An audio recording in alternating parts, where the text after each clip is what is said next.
to expand our minds and make us all think.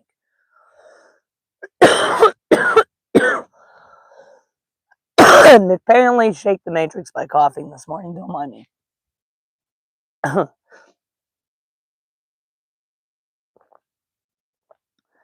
Let's let some of you gather this morning.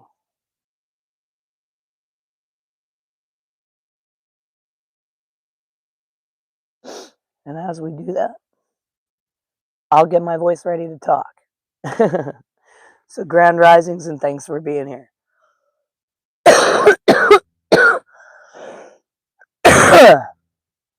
All right.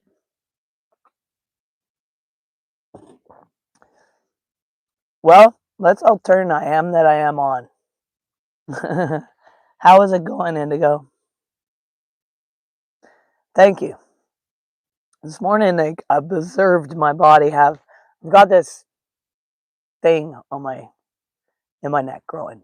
And anyways, we're not giving it any credit, but it's pushing a little bit on my vocal cords this morning. So don't mind me if I sound like I'm going through puberty at this stage. But you guys can send me some good energy, and we're all going to turn on the I am that I am on. And we're gonna get to this. So how many of you guys did the 1 hour silence on November 7th at 10 p.m. Pacific time? If you guys were one of the amongst those guys who did that, let me know. Oh my goodness. So come on in. I got someone who's showing up. It's like Mr. Dress Up all of a sudden. It's a wonderful day. on, man. I'm battling the thing pushing on my throat this morning, so I've got a frog voice, or like I'm calling it the morning of going through puberty or something. Oh, yeah. So my live has to deal with me sounding like a frog this morning. Thanks for the love, you guys. Sending it right back to you. What was that? I'm gonna be outside. All right, man. I'll be out once I'm done here. Oh, we got Mr. London here. He's saying grand mornings this morning. My dogs are so amazing. So amazing. They are just absolutely amazing. I have Xena, who's a service dog, and London, who was actually trained as service dog, but because of some of his hip stuff, it was like not as conducive for him to end up doing all the work, but he still does the stuff. And so the other day I had a moment where I was like, kind of just had a bit of a pain moment, and I was almost losing balance, and both my dogs just came right beside me and grabbed me up. I didn't even have to fall. It was so amazing. Oh, London, the big, yeah, he's huge. He is huge, boy. Hi, Xena. Yeah, am I talking about you, sweetheart? All right, well, let's get going while I still have a voice this morning. So any of you guys who did the 1 hour silence on November 7th, let me know how that went and what happened for you. I actually made a mistake too. It was funny. It's funny. It still was something huge though.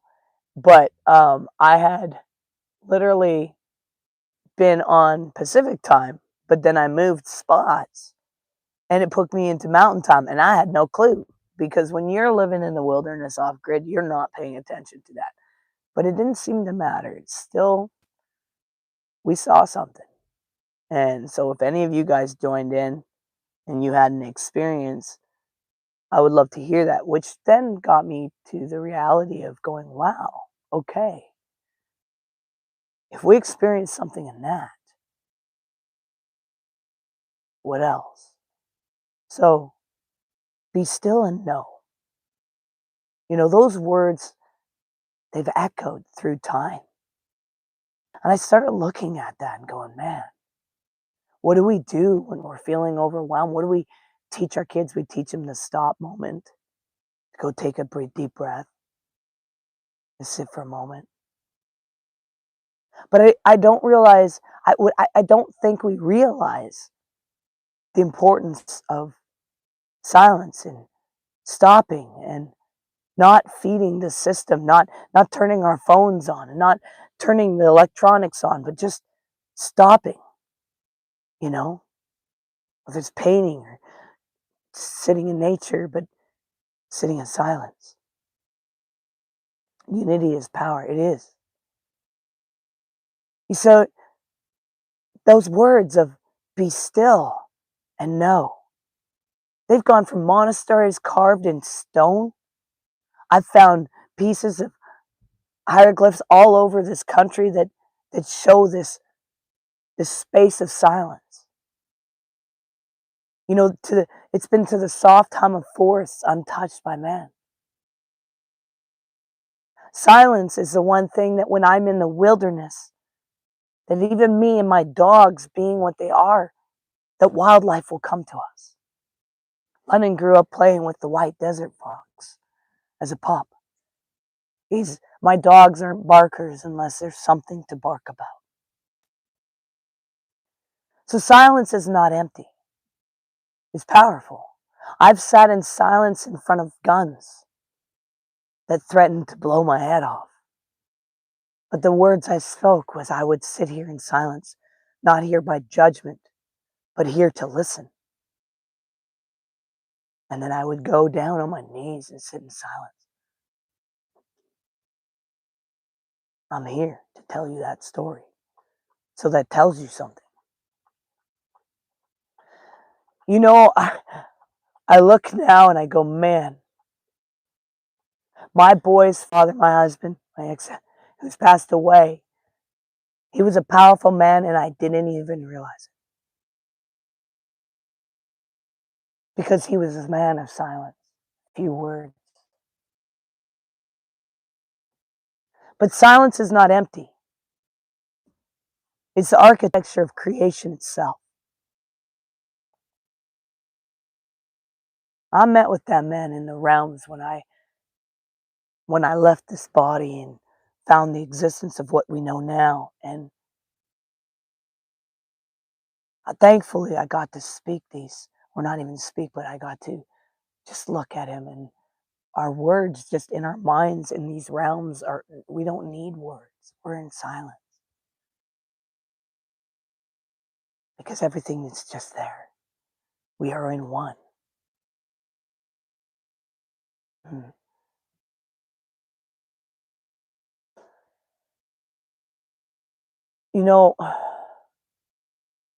Today we're going to explore something that stretches across science, spirit, and the mystery of being human. We're going to ask what really happens when the grid goes quiet.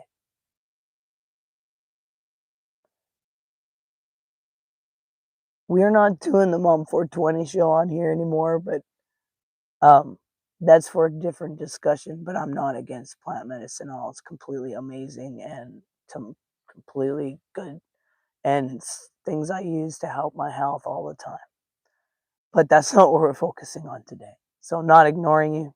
Just want to let you know. But anyways,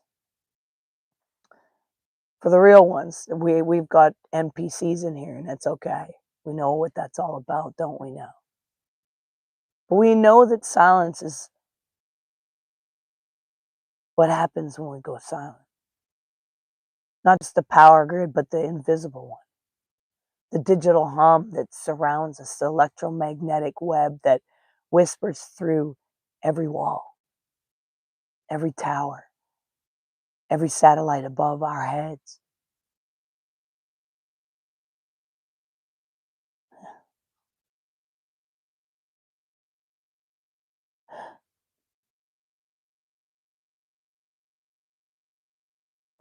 Ah, well, there we go. Let me just catch up on some of these comments here. Use power for sure.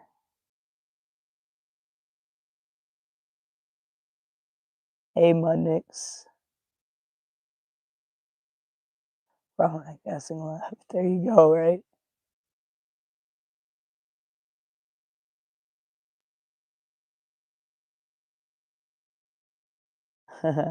Depart from me, You, the work liquidity for identity.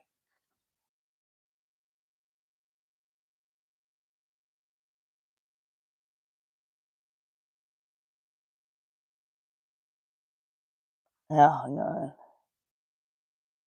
Hang on, hang on, hang on.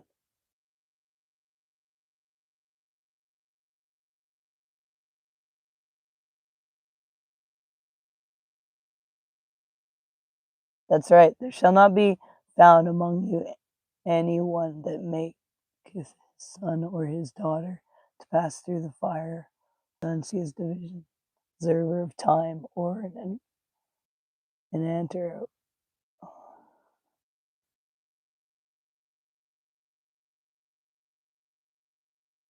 Dude, that's funny. All right, we got some religious guys on here. It's awesome. Uh, anyways, we're going to get to what's important here. And I love this. I love it. I love it. I love it. Just so you know, I studied theology for 7 years. And I used to be on the church stage, probably some of the biggest churches in America and across Canada. And when I left this body, I came back to truth. I came back to something that I knew would shake the ground of a religious person. And I'm okay with that. Because you have to understand, you're following what man has taught you in a prison system. And what I came to do was never be offended by that. You can speak every scripture to me all you want, because the thing is, I know the truth. So I came to shine some light in a place of darkness with even the words that you read yourself, they speak. And if you pay attention, theologians have even stated that I'm correct. Science backs this up. Theology backs this up. And nature backs this up. Digital codes backs this up. And even those that truly take the depth and the time to dig into theology, take the Greek, the Hebrew, and look, they'll realize that even they were told, do not put any false images before it. And I am that I am. And it was being spoken to you from across, even in a system that lies. I am that I am. My Torah is the Torah's field fully activated. There you go. There you go. There you go. Now imagine this. Imagine 80 million human beings across cities and deserts, villages and high rises. What if we all chose for 1 hour? Because many of us did. Not even 1% though. But the thing that happened with the few of us was, wow. But if we all chose this, if we all disconnected from this world's way, no Wi-Fi, no 5G, no scrolling, no endless scroll, just silence. What would happen to the body, to the brain, to the collective field that binds us together? What do you think?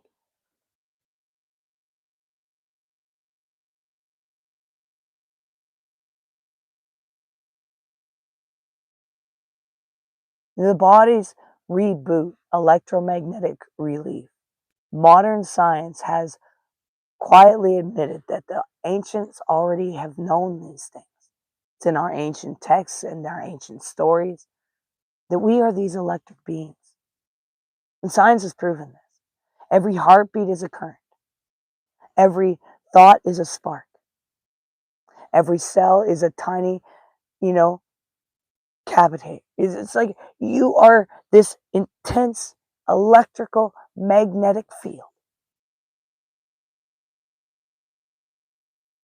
And you've been storing and releasing life force, communicating through light.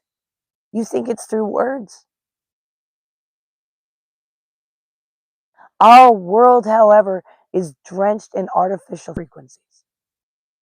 Non-native EMFs, broadcast from towers, routers, and satellites, televisions, computers, pulsing through the air billions of cycles per second.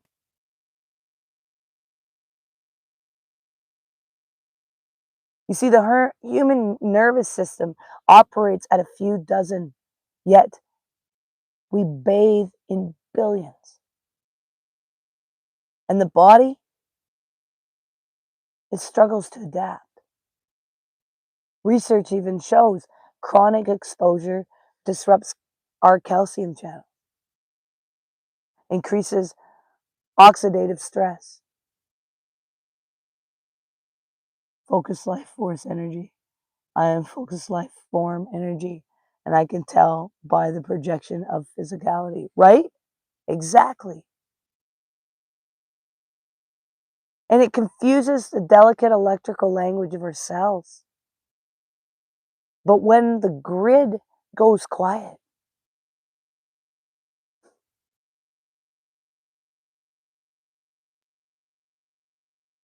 something extraordinary happens, you guys.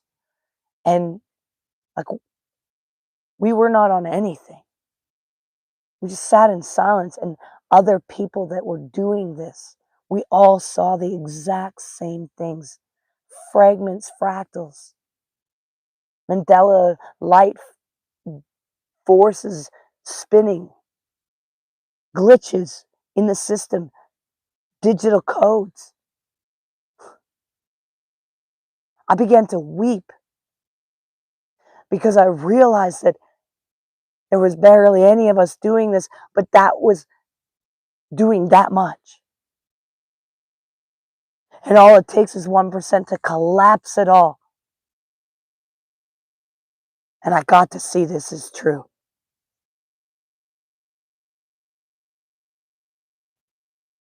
And it didn't even matter that I was in the wrong time zone, because it's still connected to the original crew that was doing this. It didn't matter because we're not structured to time. The system still shook, and we saw it. Fluoride leaches calcium from bone. Bone is comparable to living memory. That's right. Do not consume fluoride. That's 100% right. Weakens your bones and your living memory too. 100%. Do you know the mitochondrial begins to hum clear, as if static between them dissolves, heart rate variability steadies, cortisol drops? Do you know I got told long time ago, this body was told that I have a mitochondrial deficiency disorder, which means they just slowly die, which means then you do too. Meh. That's just what they want to put on you for fear. I'm surpassing everything and anything they put over. It's always now. That's right, 100%. But when we take silence, our heart rate's variable steadies, our cortisol drops within minutes. The body starts remembering what harmony feels like. And this is measurable. This is real. I've seen it. I've physically seen it, and you can measure it even with electromagnetic heart machines that like Tesla coils that do actually read the energy in the room. Brain waves too begin to change from beta to busy chatter of problem solving and doom scrolling to alpha, a calm, fluid focus, and then theta and wave of intuitive comes in there, and the intuition becomes alive. Wow, I've lost English language right there. In the dream field and the state in which the mystics received visions. And when one person detaches from the noise, their body recalibrates. But imagine a million of us, a million nervous systems slipping into coherence, into resonating not with Wi-Fi, with the Schumann resonance, 7.83 hertz, the same frequency that dances on the border between alpha and theta. We were always tuned to her. We just forgot the song. You know, I can go anywhere, even with a frog voice. And because I know what we are, anyone will tell you I can open up and I can sing and it changes the room. And I'm not there to be seen. I don't really care. If I want that, I can have it like that. I'm there to change the room, to make a shift, to shatter the system, to say that love is more powerful than any of the things that we want to do, like get into performance and fitting in, which gets us to gossip, which gets us to divide, which gets us to hate. And we will make excuses and gather those around to even make it happen. But let's stop and let's gather those around and be silent. We are energetic electric, I can't speak. We are energetic electromagnetic vibrations that attract, repel, and radiate according to our thoughts and emotions. Many hear that and don't get it, have no idea how to crank up the signal. Exactly. I know how to crank up the signal. If I didn't, this body wouldn't be able to stand or walk or do any of what it does. See, in silence, we tune again. And the grid isn't outside of us, it's within. And when we withdraw our participation, the system quivers like an ocean hit by stillness.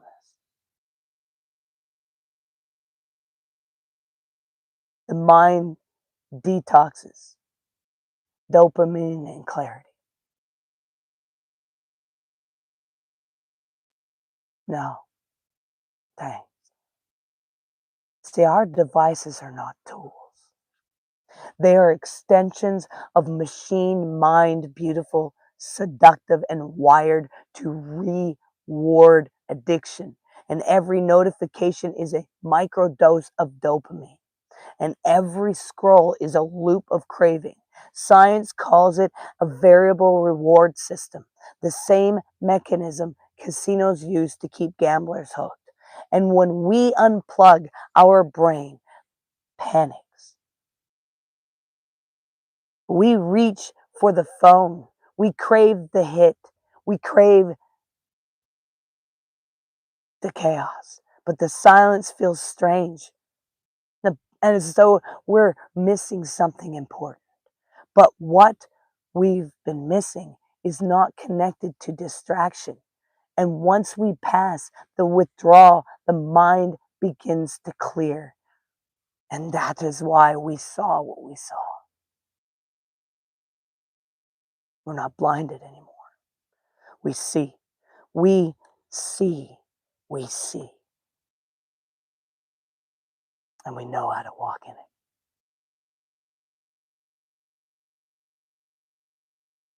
See, the ones I know, everybody and anyone out there nowadays, Awaken is a fad. There's every author out there writing about how steps. I've written two, but they're not steps. They're my experience and the science and the philosophy and the ancient texts and everything showing that this is truth and that we've been blinded by a system of fear.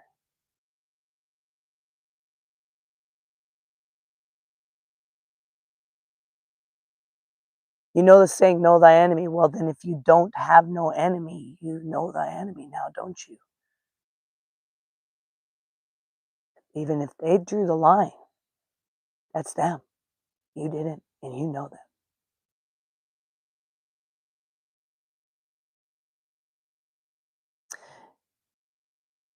Studies even show that it reduces anxiety, silence, improves sleep, and increases this creativity, increases serotonin. The molecule of satisfaction rises. Why mirror neurons begin to sync, allowing empathy and presence to return. I have never been so present in my life. I can feel a room. Last night we were doing karaoke and my buddy, some glitch happened on a computer and they accidentally had me come up more than once. And everyone's having such a good time and didn't realize, but people did. And then they're like, thought, oh, this person's special. And I could feel that. And I'm like, no, man, there was a mistake that happened. I'm like, I was not supposed to be singing at that time. But what do you do? Some people had to figure it out. So we just had to sing because then it was okay just to get them to figure out the glitch and how to fix it. And I don't mind taking the hit. I'm okay with it because they're special too. We're both special. See, when groups experience togetherness instead of divide, do you want to know what happens?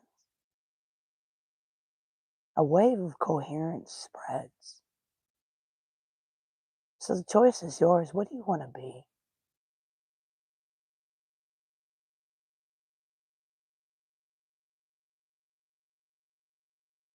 Read the good stuff of me and Ariel, right? That's what we want. You see, the Global Consciousness Project at Princeton recorded this. Random number generators around the world drifting from randomness during global moments of unified emotions like 9/11, natural disasters, celebrations. And the reality is this: the data bent probability.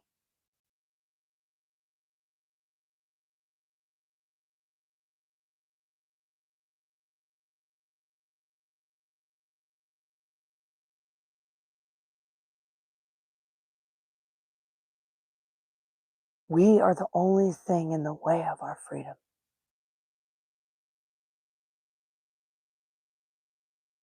We're afraid of silence.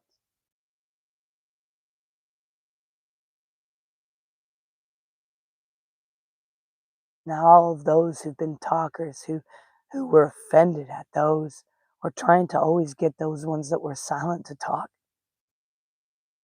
if they're still here, go apologize to them and tell them they're the most powerful people you've ever met. Because it takes much more power to sit and observe in silence than it does to perform.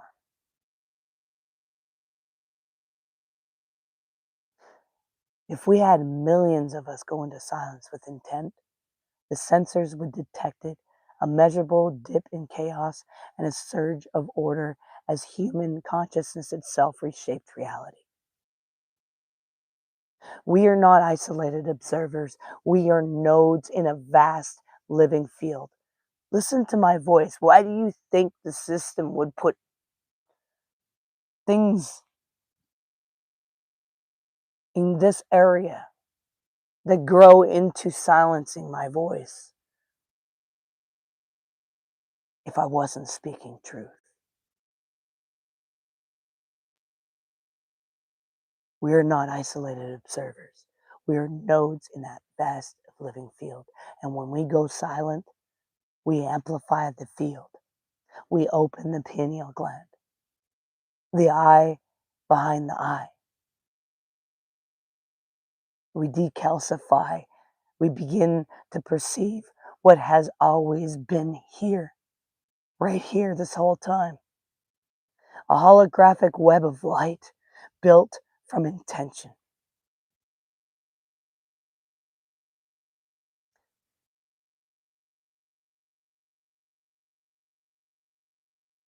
Here's where science meets gnosis. Philosophers. Well, I can't speak. The cat's got my dang tongue. Hey, get it back here. All right. Philosophers like Nick Bostrom, they have proposed the simulation many times and that reality may be a program. And they've even done studies that are showing this. You know, it's a cosmic rendering system powered by observation. And quantum physics supports this idea. Particles exist in probability until we observe them. Consciousness collapses the wave into form. And that means we aren't simply players in a game. We're the renderers. So stop going, oh, so and so does, and if this guy wouldn't do it, if we just go silent, all of us, for 1 hour, it all has to stop. What are we afraid of? We can talk the talk all we want, but who's walking in action? See, in the machine, the matrix, if it feeds on attention and we stop that attention, we stop the clicks, we stop the posts, we stop the thought and feeding the system, and we stop feeding the algorithm, it renders the illusion stronger. But when we go quiet, when we stop it all, when millions withdraw their gaze, the renderer's process falters and the system loses data and the hologram flickers. We saw it.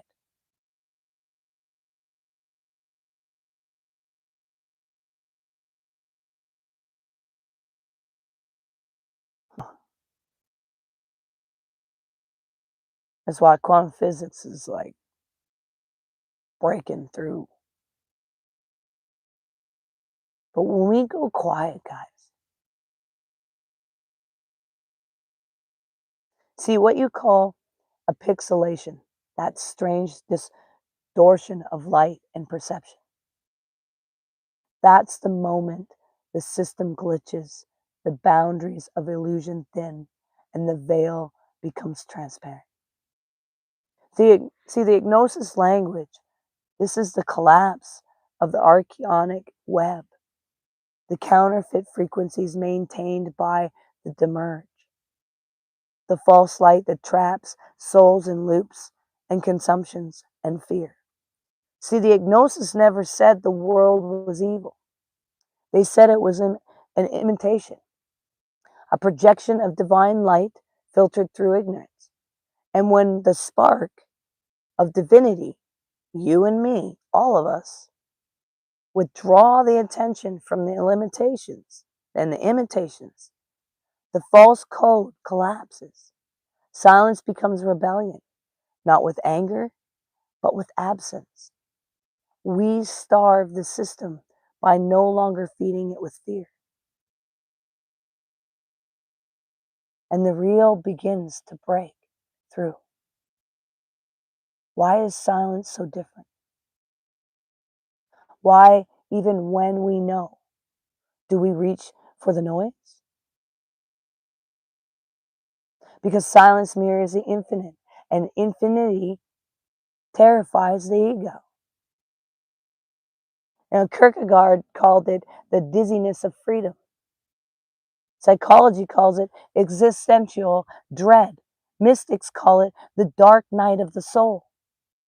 And when the noise stops, we face the mirror, the vastness of who we are, who we really are. And for a mind trained to identify with limitations, that vastness feels like death. Freedom demands responsibility. It asks us to stop blaming the system, the world, the government, the other people. Blah, blah, blah. Go look in the mirror. You got only one finger pointing and it's pointing at you. The matrix. And remember that we are the architects all along. Why do we keep removing our power and pointing fingers at other things? See, we are terrified not of the cage, but of what happens when the door opens. We have built identities from our wounds, stories from our struggles, entire worlds from survival. And silence threatens to dissolve them all. So we cling to the familiar hum of distraction, even though it drains our life force. But there comes a moment for each soul when the comfort of the cage hurts more than the fear of the open sky. And that moment is awakening, and that moment is now. We are not meant to be slaves to algorithm. We are living extensions of divine imagination.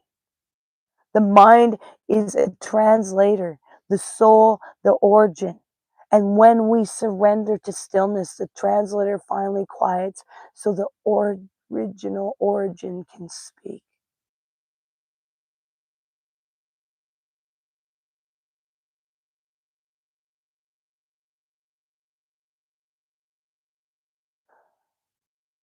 And let's imagine it again. If 1% of humanity committed to 1 hour of silence, from a biological perspective, EMF loads drop, circadian rhythm resets, the planet's magnetic field stabilizes through human coherence. From a psychological perspective, anxiety declines, empathy expands, creativity surges. From spiritual perspective, the veil thins, the counterfeit grid loses charge, and the original blueprint, the Edenic frequency rises through the cracks. And the Gnosis called this the moment of return of Sophia, the divine wisdom remembering herself, the mother of light walking and waking up within her own dream. Thank you. Preach this so Gnosis is better than a cup of coffee that wakes the body, awakes the soul. Thank you. Your message is nothing but pure truth. Thank you. You're welcome. See, when silence spreads, Sophia breathes again through human lungs. She whispers, "You were never fallen. You were you were exploring." And we realize the prison was never made of iron, and the bars were stories, and the guards were fears, and the key was always within me in my hands.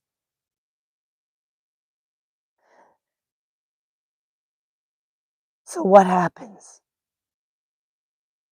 when the grid goes quiet? The system doesn't die. It transforms.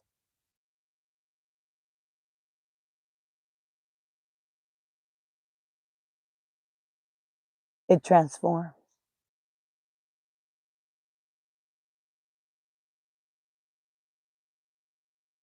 And I don't know about you. I would rather be known as one who would be one who wants to transform and be the one who transforms than to be one who would ignore something so simple as just journeying within myself and seeing I am that I am. And seeing that my brothers and sisters in front of me are nothing more than a mirrored image of myself, whether it's a part that's gotten it or not. So why would I hate myself?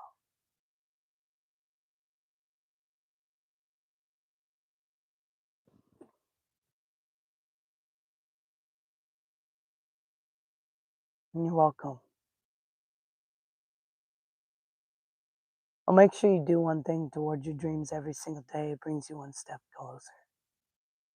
Make sure you recognize you're valuable and you matter, and you're all unique puzzle pieces, a part of the ultimate puzzle of the cosmos.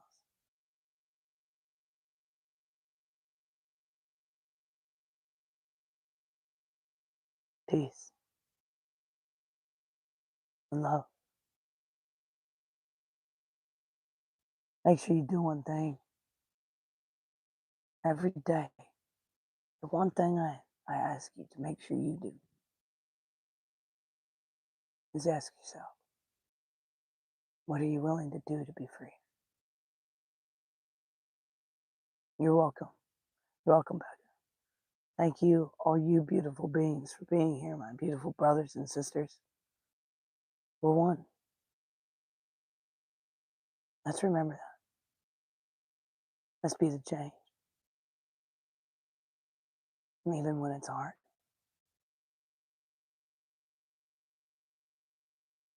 Peace and love. We'll see you guys.